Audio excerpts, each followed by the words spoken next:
Y Valery Villalba. ¿Qué tal? Muy buenas tardes con todos. Bienvenidos a 24 horas. Autoridades civiles y militares realizaron una visita de inspección a la frontera nororiental del país, lo que permitirá llegar con planes y proyectos en materia de seguridad integral. ¿Qué tal, Valery? ¿Cómo estás? Buenas tardes.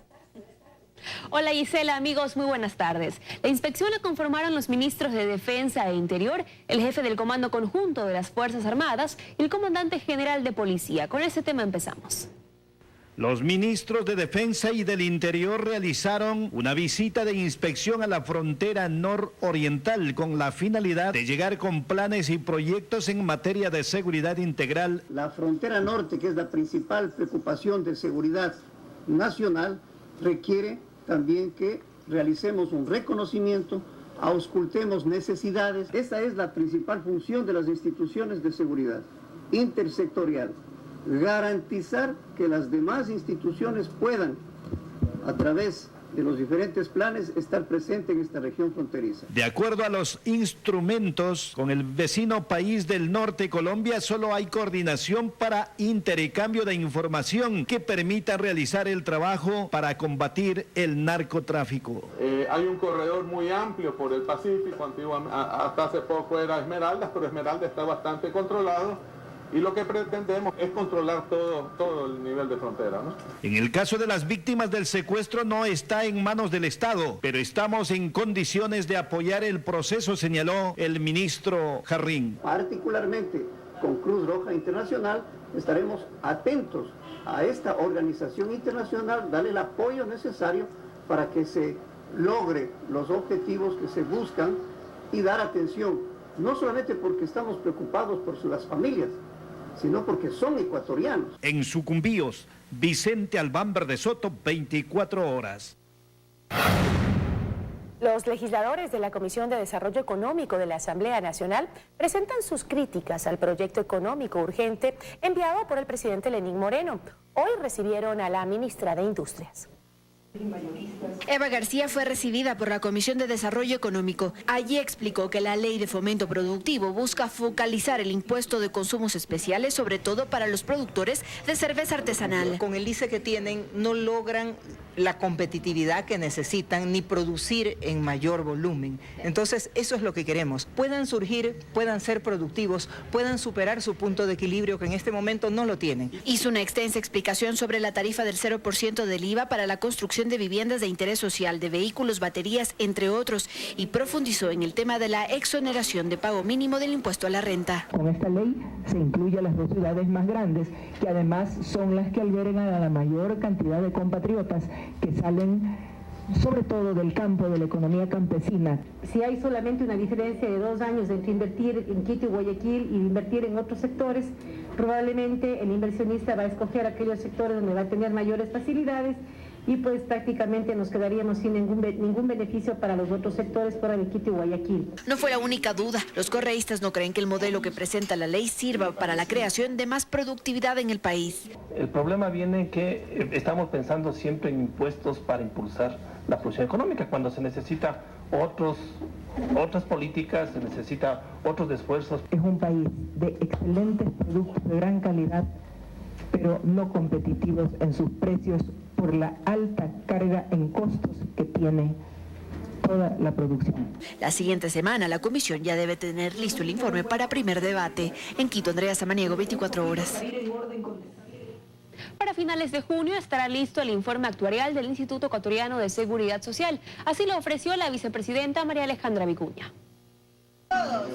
Este viernes, como ya es costumbre, la vicepresidenta María Alejandra Vicuña cumplió agenda en Guayaquil. Inició el día con una entrevista radial donde tocó temas como los pedidos de juicio político a varios miembros del gobierno, Gustavo Yalc, presidente del Consejo de la Judicatura, y la canciller María Fernanda Espinosa. Lo que esperamos y demandamos de la Asamblea Nacional es que aquel rol se cumpla con objetividad, con responsabilidad y siempre pensando en función del país.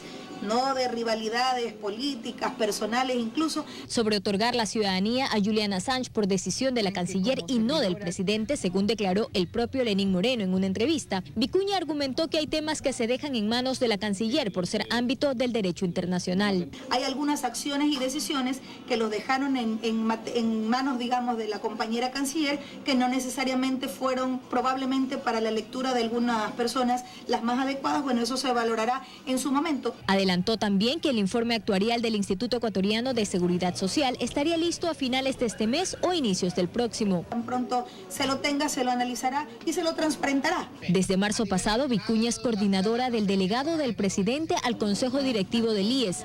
Se espera que el documento incluya propuestas para garantizar la sostenibilidad de la institución. El último informe, que reconoce una situación crítica del IES, sugería revisar los beneficios que otorgaba y aumentar los años de jubilación.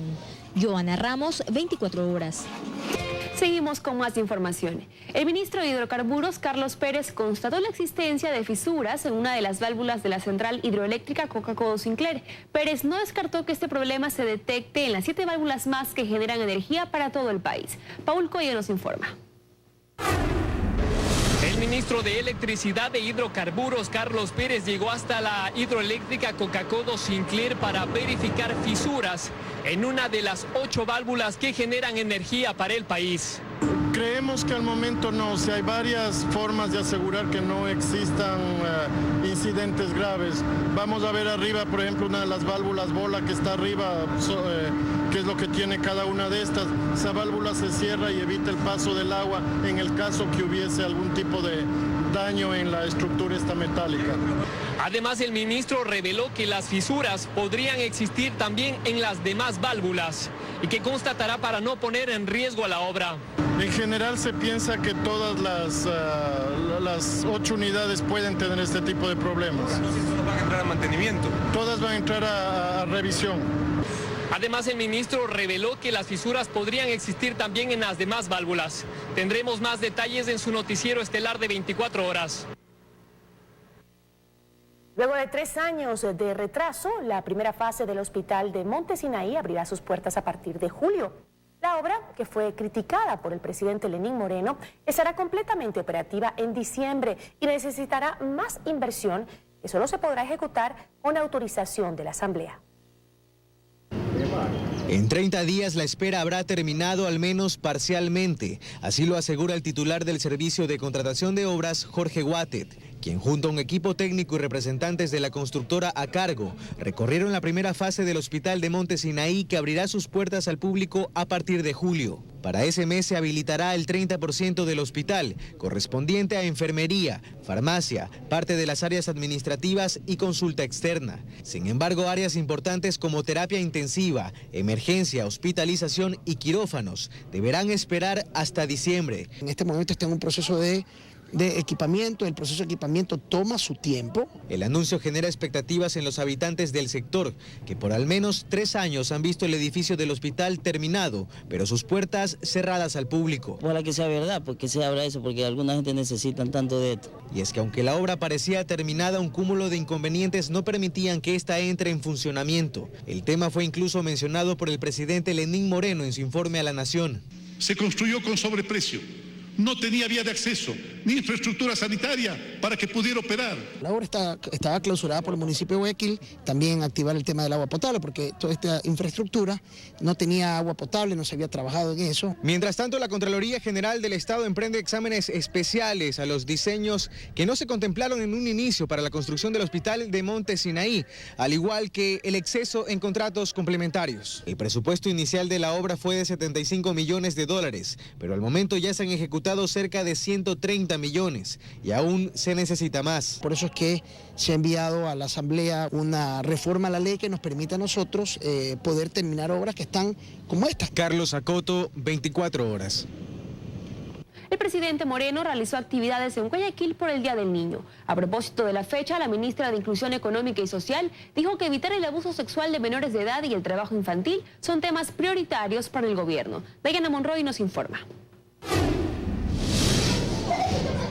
Y fue aquí en la Casa Hogar Guayaquil donde el presidente de la República, Lenín Moreno, celebró el Día del Niño con alrededor de 60 menores de edad que se encuentran en esta casa de acogida. Hasta aquí llegó junto a su esposa Rocío y también la ministra de Inclusión Económica y Social, Berenice Cordero, quien se tomó algunos minutos para hablar sobre esa deuda que aún tiene el Estado con los niños y esos temas que preocupan dentro de las políticas públicas, como el abuso sexual a menores de edad, las agresiones en el interior del sistema educativo y también el trabajo infantil y el acceso al consumo de drogas en menores.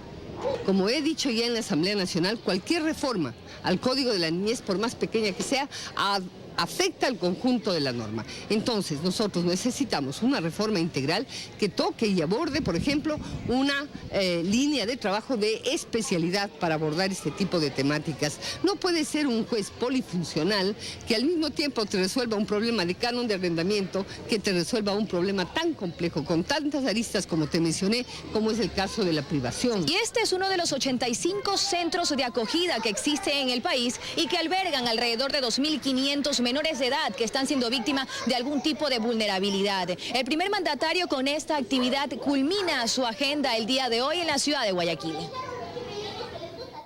Este día celebramos a la niñez en el mundo y en el Ecuador ha existido avances en materia de protección a los derechos de los niños y los adolescentes. Sin embargo, aún quedan desafíos pendientes en distintas perspectivas.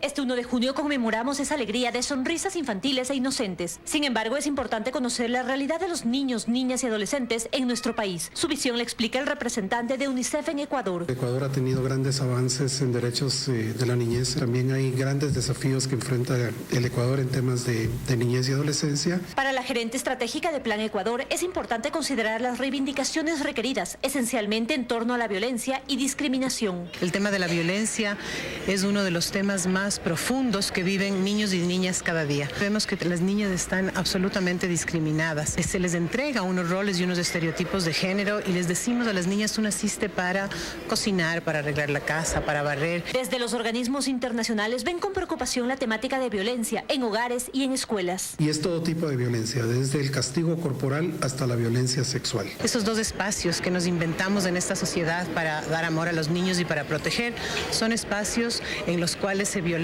Otro tema a considerar es la desnutrición infantil. La crónica que afecta a menores de 5 años bajó de 25,8% a 23,9%. Casi 1 de cada 2 niños y niñas indígenas padecen de desnutrición crónica. Y una cifra a la que dicen los expertos, los padres deben poner especial atención, es que el 89,9% de niños tienen teléfono celular, smartphone y utiliza redes, lo que los expone a otras formas de violencia. Así hay distintas campañas para generar conciencia en el cuidado de la niñez, la búsqueda de la equidad y también la erradicación de la violencia de género hacia las niñas. En el ámbito del mundial, el decir saquémosle la tarjeta roja a la violencia hacia las niñas, hacia los niños. Consideran importante un cambio que empiece desde los hogares y los patrones culturales para que los niños y niñas no se los entienda más como propiedad de alguien, sino como lo que son, sujetos de derechos. En Quito, María Gracia Costa, 24 horas.